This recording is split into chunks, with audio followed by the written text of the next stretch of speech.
ಓಂ ಶ್ರೀ ಗುರುಭ್ಯೋ ನಮಃ. ಹರಿ ಓಂ.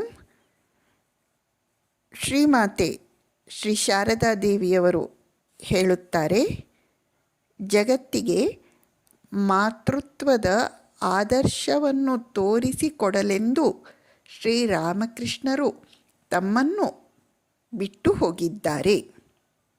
ಶ್ರೀಮಾತೆಯವರು ಜಗತ್ತಿಗೆ ತೋರಿಸಿಕೊಟ್ಟ ಆದರ್ಶ ಮಾತೃತ್ವದ ಆದರ್ಶ, ತಾಯಿಯ ಆದರ್ಶ.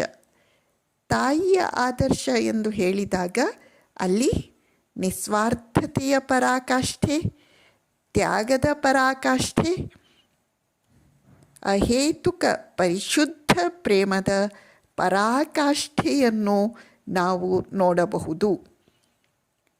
ಜಗತ್ತಿನಲ್ಲಿರುವ ತಾಯಂದಿರಲ್ಲಿ ಅವರವರ ಕುಟುಂಬಕ್ಕೆ ಸೀಮಿತವಾದ ಮಕ್ಕಳ ಕುರಿತಾದ ತ್ಯಾಗ, ನಿಸ್ವಾರ್ಥತೆ, ಪ್ರೇಮವನ್ನು ಕಾಣುವುದಾದರೆ, ಶ್ರೀಮಾತೆಯವರಲ್ಲಿ ನಾವು ವಿಶ್ವವನ್ನೇ ತಬ್ಬುವಂತಹ ಅಹೇತುಕ ಅಗಾಧ ಅಪಾರ ವಾತ್ಸಲ್ಯವನ್ನು, ಪ್ರೇಮವನ್ನು ಕಾಣಬಹುದು.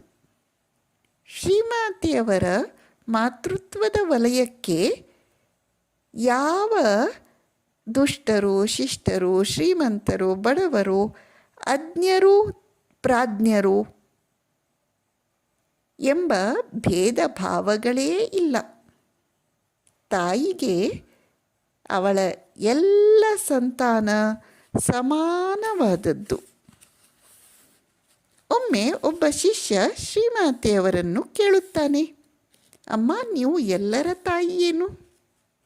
ಶ್ರೀಮಾತೆಯವರು ಹೌದು ಮಗು ಎಂದು ಉತ್ತರಿಸಿದರು.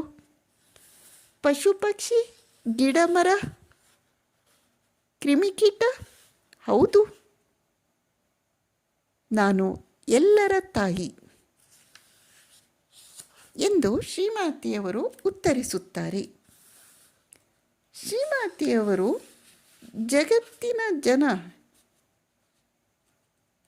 ಸಂಸಾರವೆಂಬ ಬೆಂಕಿಯಲ್ಲಿ ಬಿದ್ದು ಹುಳಗಳ ಹಾಗೆ ಒದ್ದಾಡುತ್ತಿರುವುದನ್ನು, ಕಷ್ಟಪಡುತ್ತಿರುವುದನ್ನು ನೋಡಿ ಅವರೆಲ್ಲರಿಗೆ ತಾಯಿಯಾಗಿ ಸಾಂತ್ವನವನ್ನು, ಭರವಸೆಯನ್ನು, ಧೈರ್ಯ, ಸಮಾಧಾನವನ್ನು ತುಂಬುವ ಜಗನ್ಮಾತೆ, ಜಗಜ್ಜನನಿಯಾಗಿದ್ದಾರೆ. ನಮಸ್ಕಾರ.